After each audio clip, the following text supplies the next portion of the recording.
كل أنظار الفرنسيين متجهة صوب المجلس الدستوري الذي سيبت في شرعية قانون التقاعد الجديد الذي مررته الحكومة مستخدمة المادة 49.3 من الدستور. فما هي صلاحيات هذا المجلس وما هي السيناريوهات الممكنة بشأن ملف إصلاح نظام التقاعد؟ هذه بعض التوضيحات حول هذه المؤسسة العليا التي تضم حكماء الجمهورية الفرنسية.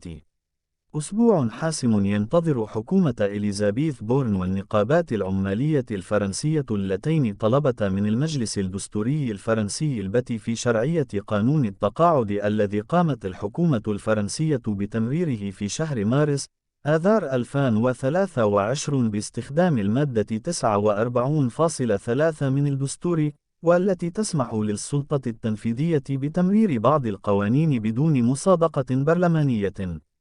جميع أنظار الفرنسيين، لا سيما الذين شاركوا في المظاهرات الرافضة للقانون، متجهة صوب هذه المؤسسة التي ستكشف الجمعة عن قرارها في هذا الشأن. فبينما تأمل النقابات أن يطعن المجلس الدستوري بشرعية قانون التقاعد ويطلب من الحكومة صياغة قانون جديد أو تغيير عدد من مواده، تنتظر الحكومة من جهتها أن يصادق على غالبية المواد التي يتضمنها القانون، لا سيما المادة 7 التي تنص على رفع سن التقاعد من 62 إلى 64 عاما.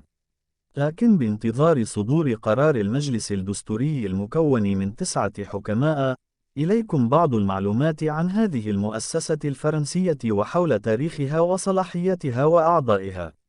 ما هو المجلس الدستوري؟ هي مؤسسة فرنسية عليا تم تأسيسها وفقا لدستور الجمهورية الفرنسية الخامسة في 1958. من بين أهدافها مراقبة نزاهة الانتخابات والاستفتاءات الشعبية التي تطرحها الحكومة، والنظر في شرعية القوانين التي يتم المصادقة عليها من قبل البرلمان حسب المواد الدستورية. في فرنسا، المجلس الدستوري الفرنسي لا يقع في أعلى التسلسل الهرمي للمؤسسات الفرنسية، لكن قراراته ملزمة لكل المؤسسات. وكثر الجدل عند تأسيس المجلس الدستوري الفرنسي في 1958 حول إذا ما كانت طبيعته سياسية أم قضائية. ولغاية اليوم هناك من يرى أن هذه المؤسسة يغلب عليها الطابع السياسي، ومن يعتبر أن صلاحياته قضائية بحته. هل بإمكان المجلس الدستوري إلغاء القوانين؟ وفق المادة 61.1 من الدستور الفرنسي، يملك المجلس الدستوري الحق في إلغاء أي قانون يعتقد بأنه لا يراعي الشروط المتضمنة بالدستور.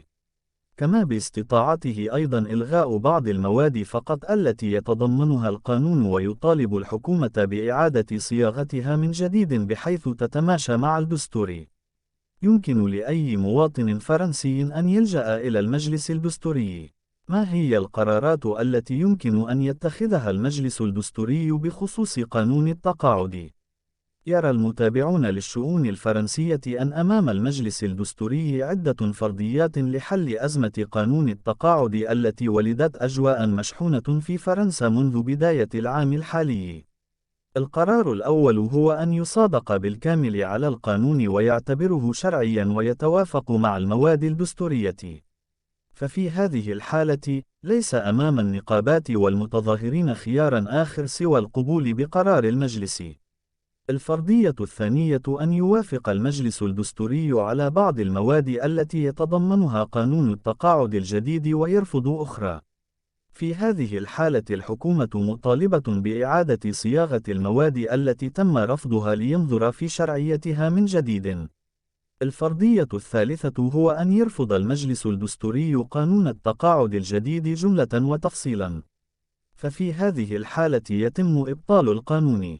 وأمام الحكومة خياران: إما أن تصيغ قانونا جديدا ثم تقدمه للمناقشة من قبل الغرفتين بالبرلمان، أو أن تتراجع عن سن أي قانون متعلق بالتقاعد. أما الفرضية الرابعة، فيمكن أن تقتصر على موافقة المجلس الدستوري على قانون التقاعد مع إمكانية تنظيم ما يسمى باستفتاء المبادرة المتبادلة ريب. أي أن يعطي الحق للجمعيات والنقابات وكل القوى الحية بالبلاد في حال جمعت 4.8 مليون توقيع أن ترغم الرئيس على حسم قانون التقاعد الجديد عبر الاستفتاء. فما هو القرار الذي سيتخذه حكماء المجلس؟